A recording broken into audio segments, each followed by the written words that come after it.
whatever stage your business is at, there's always an opportunity to have PR as a part of your marketing strategy. Hey everyone, welcome to another episode of Win the Hour, Win the Day. And I am your host. And today we have Renee Warren in the house. She's a PR expert and she is going to set us straight and we're going to have fun doing it. Welcome to the show, Renee. Chris, thank you so much for having me. Okay, so let's start off the bat right away. This was a misconception I had for years, and I'm sure some of our listeners may still be at this sticking point where you think PR is something like, oh, once I arrive or once I have some sort of accolades or something to be profoundly proud of, then I should be looking at PR. But PR is what's going to get you that attention. It's not something, I think we get it confused with celebrities who have PR. It's, oh, when I get to that, yeah. Brad Pitt has a PR agent. And then so you think it's not for the entrepreneur or the lack of better terms, regular business person. Yeah. Yeah, that's wrong. Yeah. It's right in the sense that famous people have publicists. They do. They need to mitigate the fires and just help them with their schedules and look at opportunities. But the way I see it is that PR, so public relations, is actually the mother of all marketing. And why that is because the whole idea is that you're building relationships. That's it. You're building relationships. So whether or not you're just starting out or if you've been in business for 5 years, 10 years, 20 years, whatever stage your business is at, there's always an opportunity to have PR as a part of your marketing strategy.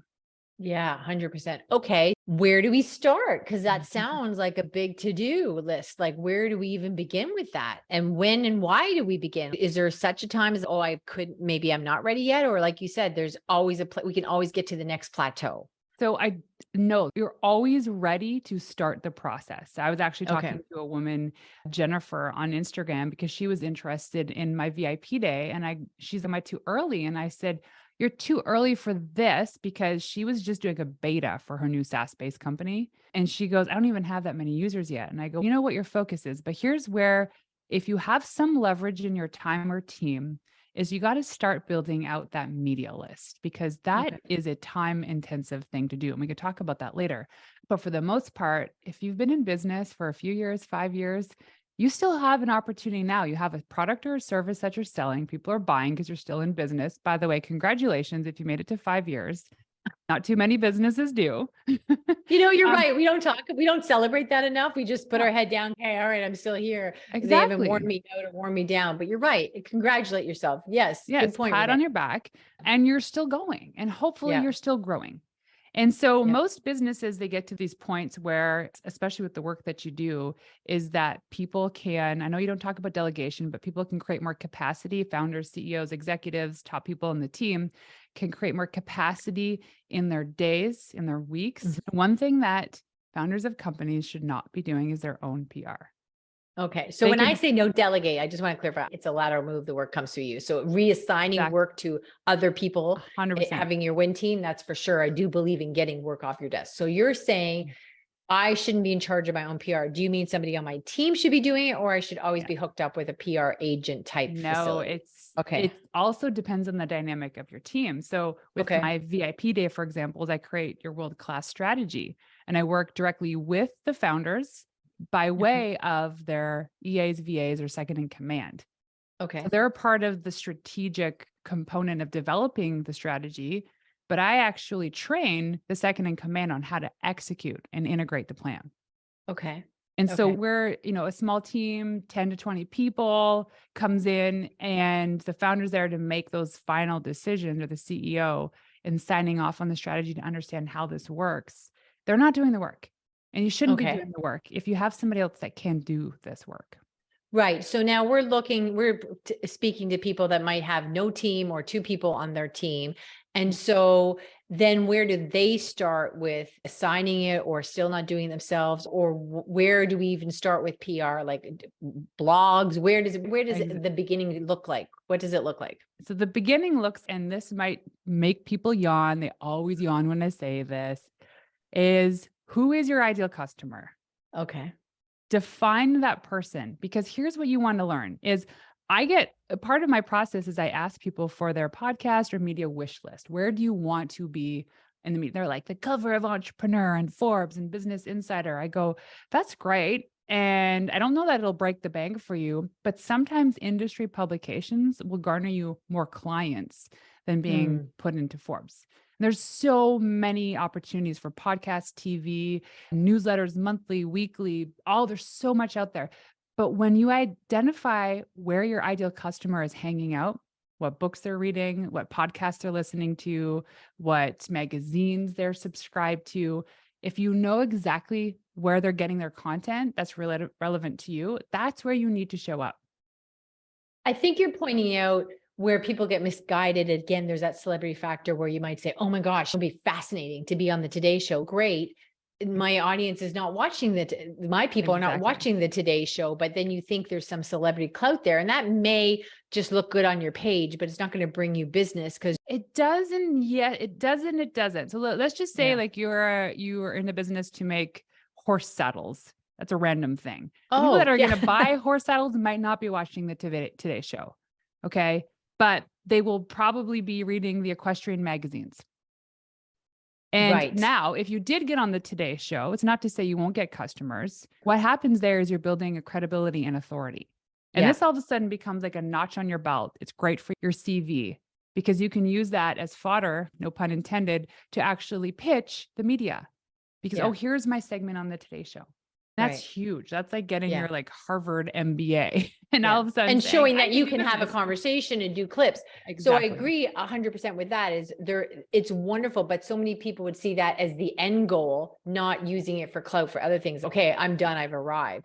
Then, and again, we're talking big sweeping examples here. Let's start with baby examples. What would, if you're working with us and we're starting off in the infancy stage, what would be our accolades and excitement about where we are and where we're going? Just talk. So believe in your product and service so much that when you talk about it, you just shine bright and people lean in. Okay. So what's that story? Talk about the narrative. You're like, before we press record, you're like, hey, Renee, quick download. Here's my story. I'm like, thank you. Because to me, that sets the context of your story, but also the people that are listening.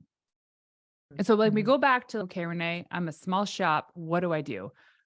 As of today, what's working really going on podcast tours. I do it for my clients and I do it for myself. And let me tell you, I've been a guest on a handful of podcasts in the last year, and we're really ramping this up for me now. This is an example. Almost every single show that I'm on, I will get a handful of new followers, prospects. I've had $10,000 clients show up with hardly a sales call because they heard me talk on a show and they're like, I love your story. I love how you show up. Your energy, the way you talk is exactly the person I'm looking for. And it was in 1 hour of my time to go on that person's show to share the show. Yeah, I call it almost like having the fifth date. Like not only when I do a lot of guest spots as well. And not only do I get to the audience to hear me, but that conversation that I have with the host, like you're having with me now, when other would we get to dive this deep into what you do for 20 minutes? So it's a beautiful infomercial. And then we're chatting before the show. I was like, oh my gosh, we found out what we have in common. So now we have a real relationship and we've sped it up to 5 dates of get to know you instead of this whole, you reach out on LinkedIn and somebody says, hey, let's see if we can support and collab. And what? I don't have time. You know, so collab? Let's yeah. Like, what does that mean? Yeah. No, tell me. What does that mean? I hate that. So you're right. I do think, and I also think more so than anything else, I think it's a lot of fun compared to writing blogs or other chores we've had in the past. I just find it really dynamic. I really enjoy it. You can't beat the connection as showing up, and whether it's TV, radio's okay, but doing podcasts, because here's what happens before and after the show is you develop this relationship. Why I always ask at the end, how can I help you? What can I do for you? And people, sometimes it's like, it could be a lazy question, but also but what can I do for you? And you've already said it. Here's Renee. One thing I would really love from you at the end of the show is, can you just go write me a review? Awesome. Yes. I'm going to go listen to more episodes. I'm going to write that review. That's not hard for me to do. And you've asked it so politely. And like for you, that's going to help grow your podcast. And like when you build those relationships, then it's like tenfold. I've made connections on my show where I've had guests come in. I've had one guest, Christina, another guest, Virginia. They're in the same industry. The work that they do complements each other. And I said, ladies, I don't know how this is going to work out, but for some reason, God is telling me you need to be connected. And I know both of you. Guess what happened? Now they're collaborating because the one woman runs a subscription-based party planning company, super cool, called Party Tricks. And the other woman runs a company called Make Bake, where you create edible stickers for all of your baked goods. It's Mm, like it was a perfect collaboration. So for me, I made that introduction. Guess what's going to happen? For them, great. They're going to remember me. And if there's yeah. anything I ever need, hey, Virginia, I had this idea. For sure, she'd make the intro. For sure, she'd answer that email because that's what business is about, is we're supporting each other. And that is PR. So PR seeps into all these quote silos of business where it's another example is applying the method of public relations to getting your favorite wholesaler. I've had a client who got a full page, actually a 2-page spread in Canadian Living. Props to us Canadians from coast to coast. And on top of that, she applied the method to pitching wholesalers. I'm not in a product-based business. I don't understand how it works, but apparently that was a big deal. Okay. I think you're shining a light on something that I have not thought about before. And it took me a long time because I do realize when back in the early years of my business, you put your head down, grind it out. That's the mentality. And what I realized when I started doing podcasts again is I was rotating relationships instead of maintaining them, because you get all connected to someone, you follow them on the feed, and then all of a sudden the next person bumps them out of your feed and you're losing contact.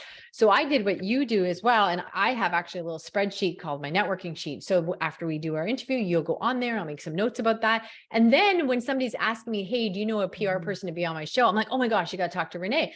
And you're right. People, when I do a little video intro to the two people, and then everyone's like, Chris, you're the best. And it's like, oh my gosh. So I am cementing myself and really connecting and staying connected to these people by just introductions. And I never saw that as PR, but you're right. That's public relations. Okay, let me put my finger on this because this is huge. What you just said in terms of building relationships with journalists is the way. Is when you want to build a relationship with a journalist, it's not you just cold pitch them when you need them. It's actually supporting them where they're at. So that could be liking their stuff, sharing their stuff, commenting on blog posts. If they have a query for something that is completely irrelevant to what you do, but you know somebody, you make that introduction. Where do I find these journalists though? I always find that overwhelming. Oh my gosh, tell me about it. And the space is changing. For one thing, is a lot of these really big publications like Meredith.Dash, BuzzFeed, Insider, they've laid off hundreds, if not at this point, thousands of writers. So staff writers are being laid off. And now these incredible people are going as freelance. And they're just out there in the universe and they're like particles flying around. You're like, how do you find these people? And so the industry's evolved. Now, that being said, there are some softwares out there that are pretty expensive, like Muckrack and Prowly. There's ways to find these things. The first thing to do, though, is to look at maybe 2 or 3 publications that your customer is reading, and you find out who the writers are. It's as simple as that. It's, oh, look at Chris Ward wrote a blog post about the best saddles for ponies. Maybe she'd be interested in hearing about the saddles that I'm making. And then you find her contact information and you build that. Okay, let me back up for a second because I'm just going to give you the truth. So the pushback is going to be, and I'm not being negative, Nelly, because I'm pretty positive. In this day and age where we've got so many things online, it can be even overwhelming to find magazines because you get like all of a sudden you're an hour on the internet and now you're all, I don't know, you're looking at earrings, right? You're like, I don't know how I end up here and buying something on Amazon. And I would say with my clients, because a lot of them look good on paper and they're running around working too many hours for where they are at this point in their journey, I don't think that they're actually reading a lot of magazines. I think they can get shiny object syndrome, like, oh, this new software maybe can automate it and do it faster because they're smart people. They're just thinking once they get past this next thing, things will be different, which it's not. No. So if I am though looking at still, like you said, being notable, like on the Today Show, or if I'm looking at bigger, whatever, entrepreneur magazines or different like that, can I still be finding those journalists, supporting them, making that connection? Because I don't know where those connections will take me. Yeah. And then also maybe my exact client isn't reading that, but it's going to get me to the next thing that they're seeing or promoting or just still social proof. Yeah. So I actually have a lot of great free resources on my website that can answer this question too. But really, because you said it's overwhelming, it's still overwhelming to me as well. because Okay. there's so many writers out there. There are so many publications, but start small. If your goal is, I'm going to find 10 journalists or 10 writers, freelance writers, whatever, this week that talk about, so let's just say like this too, is a journalist's beat. And what that is a journalist's beat is the content they typically write about. And I always say this example. If you're a breast pump manufacturer, you are not going to be pitching the dude that talks about refurbishing trucks on Auto Trader. He does not want to write about your breast pump. His beat is No, he does not. writing about trucks.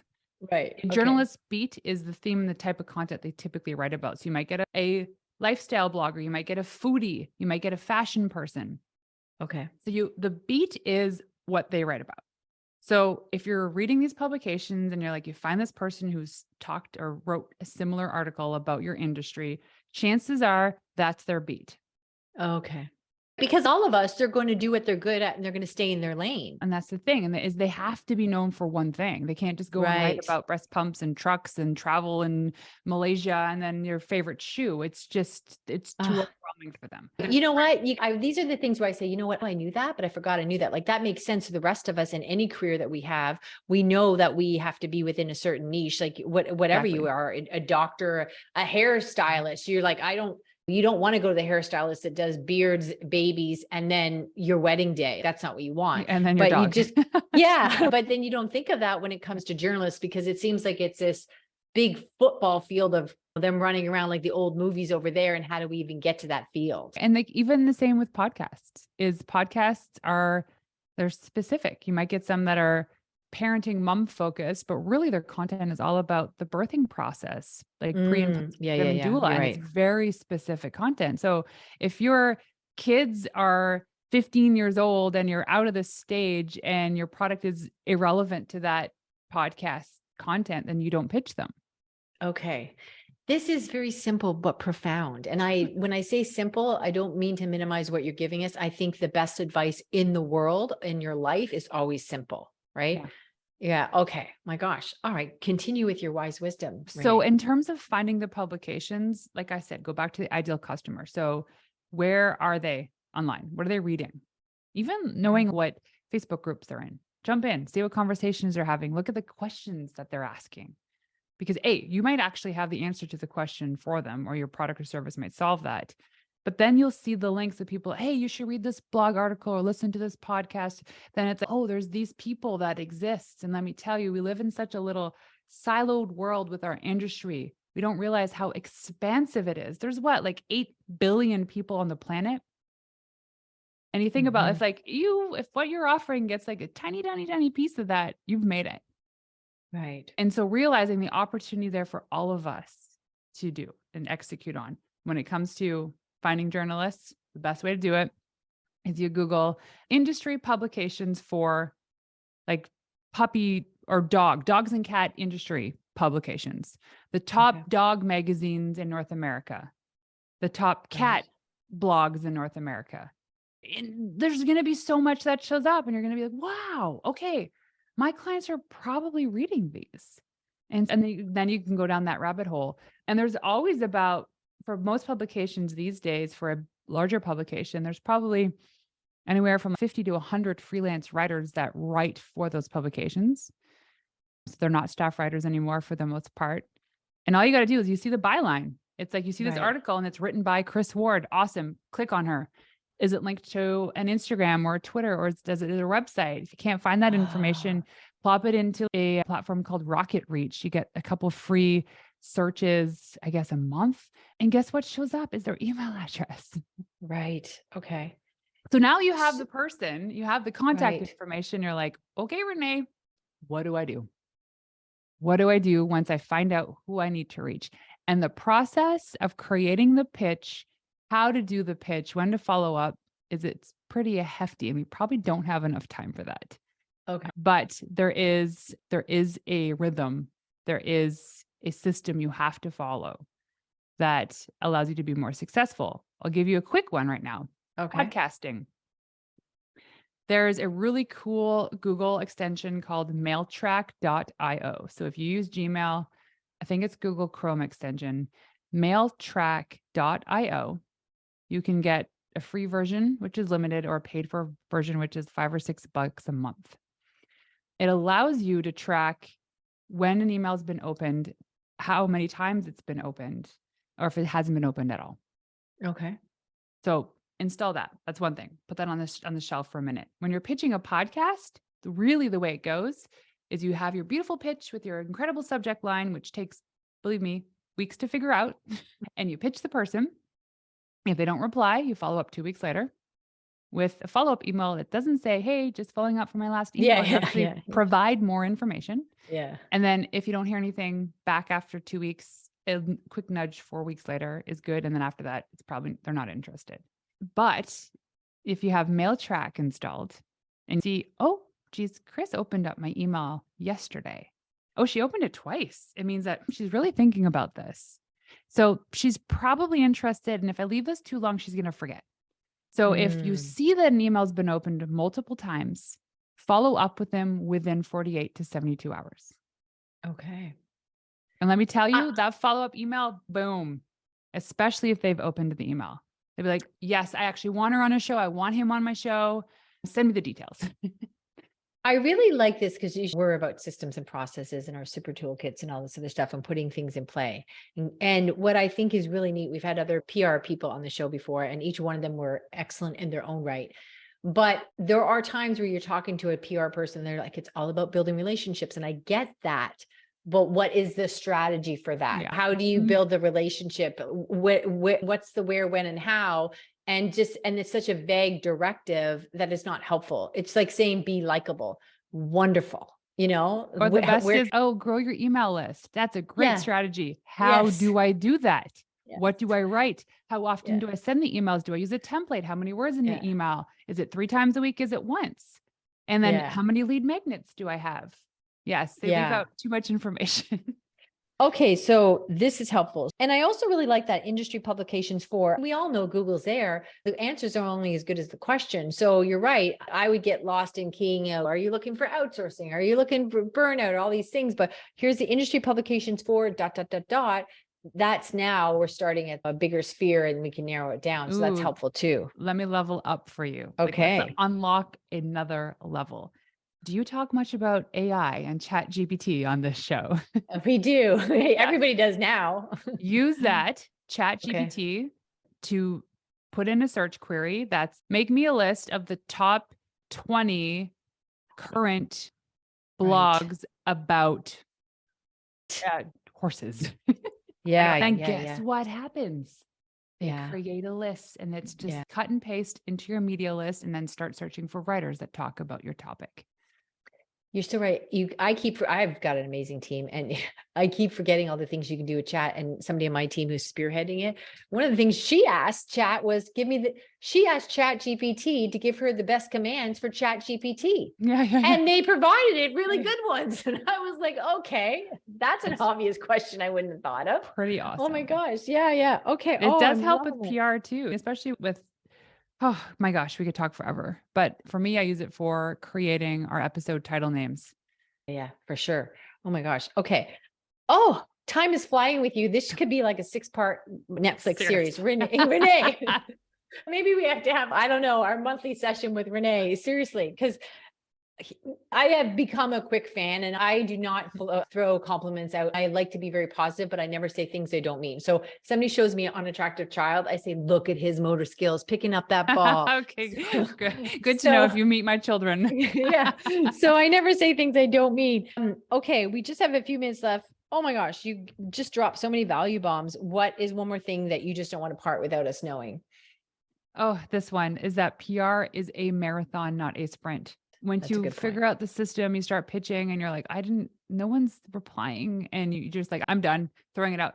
Here is what I'm going to ask of you. If anyone is going to jump on this PR wagon, and maybe you see some stuff that I have online that's free content, or if you even want to work with me, just know you have to promise yourself 100 days. Give yourself 100 days of trying this out. Create the pitch, tweak the pitch, find the context, do the pitch, do the follow-up for 100 days consistently. I'm not saying pitch on the weekends. And then if you don't see results, there's probably a couple issues, but you'll get something. You'll start to Okay. understand the cadence and the fluidity and how this works with PR. And it's just like anything. It's like working out and dieting or losing weight or getting more muscle. You have to give yourself that time and that patience. It's not going to happen Yeah. overnight. It's not like ads. We talked about this before recording. You don't just build your ads and turn it on, and all of a sudden you can see that you're getting emails for $5 per email. That doesn't work with Yeah. PR.